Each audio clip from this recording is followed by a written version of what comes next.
two areas I want to talk in SRS, which is stress receiver sensitivity. First one is why do we need it? Secondly, and some details. Stress sensitivity, stress eye sensitivity is to evaluate the receiver performance under the approximated worst case condition of transmitter eye closure, such as from the SERDEC, transmitter design, fiber, and receiver design. Very often, the non-stress sensitivity performance appear to be satisfactory, but at performing a stress test, such as the worst case condition, over temperature, over distance, in the actual switch box and so forth, the receiver performance become unacceptable. It is because the performance, if it's based on a non-stress condition, and you have to reserve some margin for it. But by using the stress receiver sensitivity, you include this condition inside your signal. This slide, I try to include all the major MSAs for the SRS specs. Basically, the first line here is 10G-SR, 10G-LR, 10G-ER. They're all single links. I don't want to cover the multiple link like 100G breakdown, 25G 4 links. Today I just want to cover single link. So it's 10G-SR, 10G-LR, 10G-ER, and then 25G-SR, 25G-LR, and 25G-ER. And this chart includes almost all the major requirements for the SMS. The first line is the SRS OMA. You can see they are a bit different. Why is difference? Because all the other conditions down here are different due to different technology. And the first line here is a vertical eye closer penalty, or stress eye closer. So the first one, the VECP is basically for the 10G here. The SEC is for the 25G here. It's two different definitions.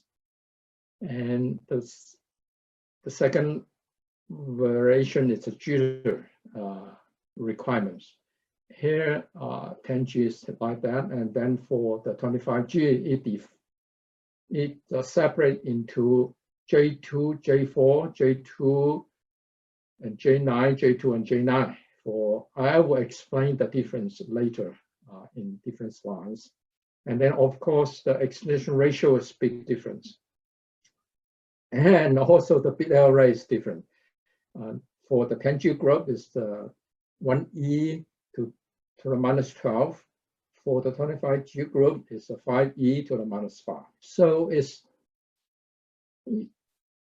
there are some correlation, but not really. And so each MSA stands by its own, basically. So the other thing you notice is that the SRS is given in OMA. So I'll talk about OMA just a little bit. Some of them already know, some of them not so familiar. I just try to explain.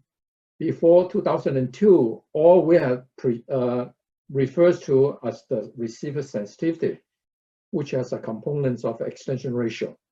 And also the, so at the time when we talk about sensitivity, we have to ask, what is the extension ratio to create this sensitivity, right? So now the OMA comes along, it basically exclude the extension ratio. So you can see the equation here. So OMA is equal to 2 times average power, and then times ER minus 1, ER plus 1.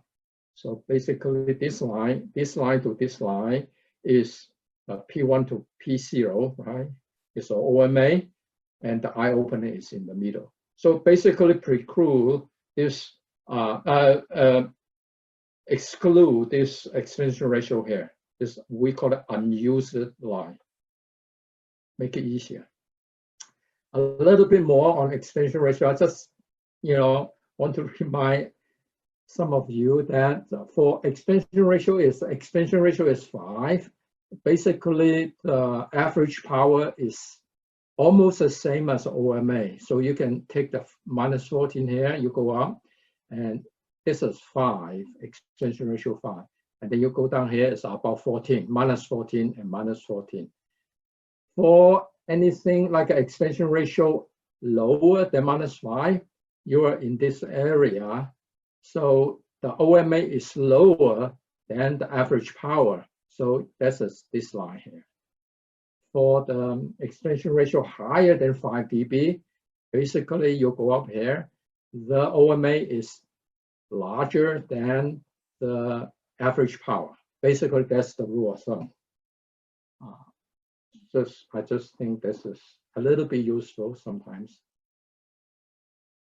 In order to generate the SRS signal from the transmitter, you have to do the following things and use a very poor extension ratio at the ISI, which is in intersymbolic interference, and run the sinusoidal jitter horizontally and vertically, all the way from 4 megahertz or so to about 40 megahertz, larger jitter. And use a low-pass filter, which is like a 4th order Basel-Thomson roll-off filter to attenuate all the high-frequency components to achieve this VECP. And then you measure the OMA as a function of the receiver bit error rates of 1e to the -12 or 5e to the -5 according to different MSAs as I present before in one of the slides.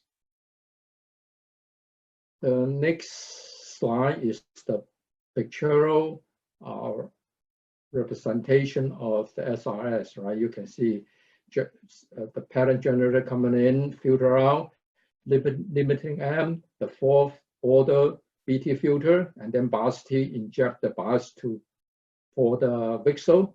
And then what you generate with some tricking, that is to have this SMSI, which has 5 specs. Basically, the first one is a J2. J2 is the area from here to here, from the time domain for the bit error rate bigger than 1e to the -2. J4 is simply to the 1e to the -4 in terms of bit error rates. And then the last one is J9, which is 1e to the -9. So the other 2 spec is the opening of the eye.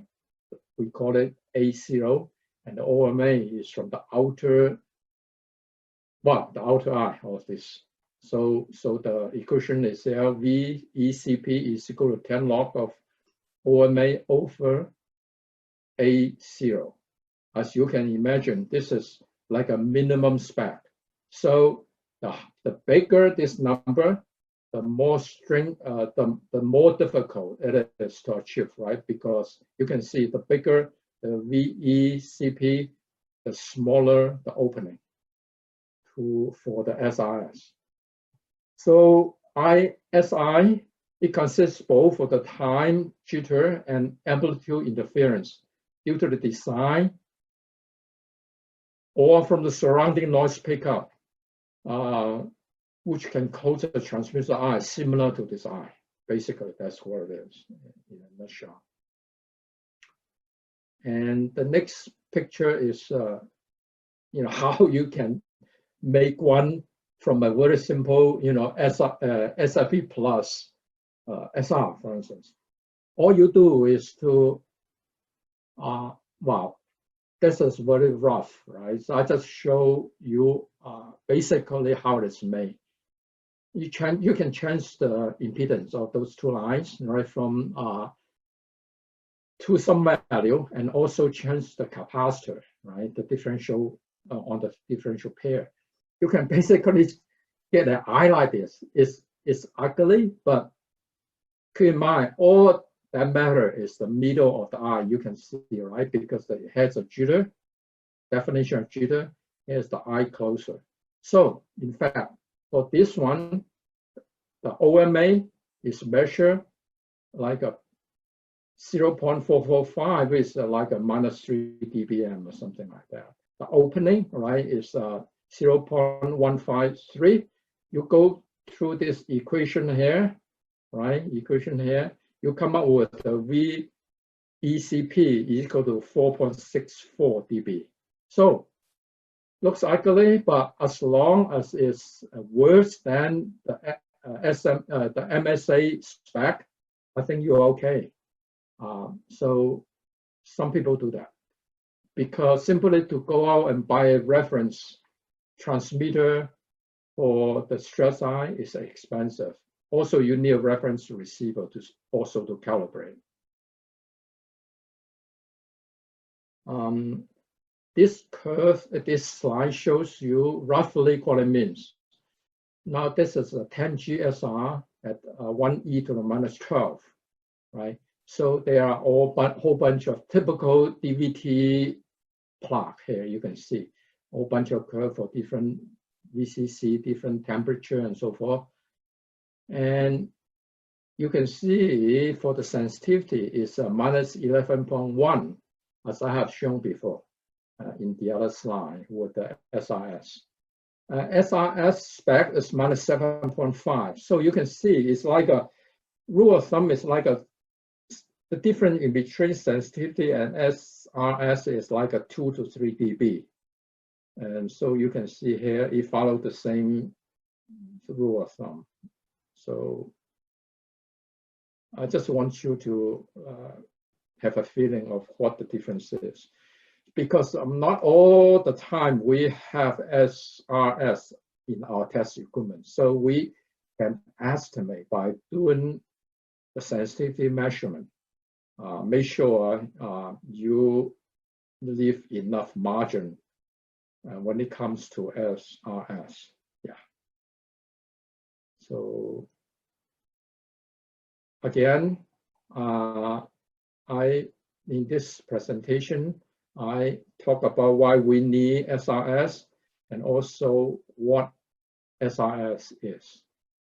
Now I will take questions from you if you have any.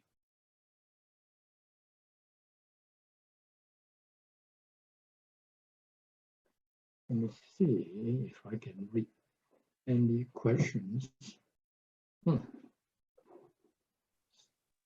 Oh, participant question. No, I don't have question. So if there is no question,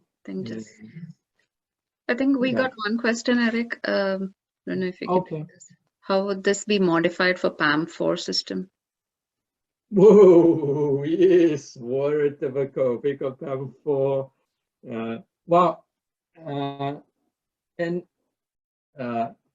NRC is like a PAM2, right? You go to PAM4, you have 3 eyes with 4 levels. It's very complicated. I suggest you just buy the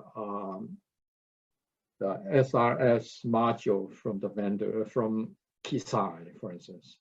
So it's expensive, but it's very complicated when you try to make a SRS for PAM4. Yeah, I never attempt to do so. Yeah, I did many for the NRC though. Yeah, it works. And any other questions? If not, I wish you guys happy holidays.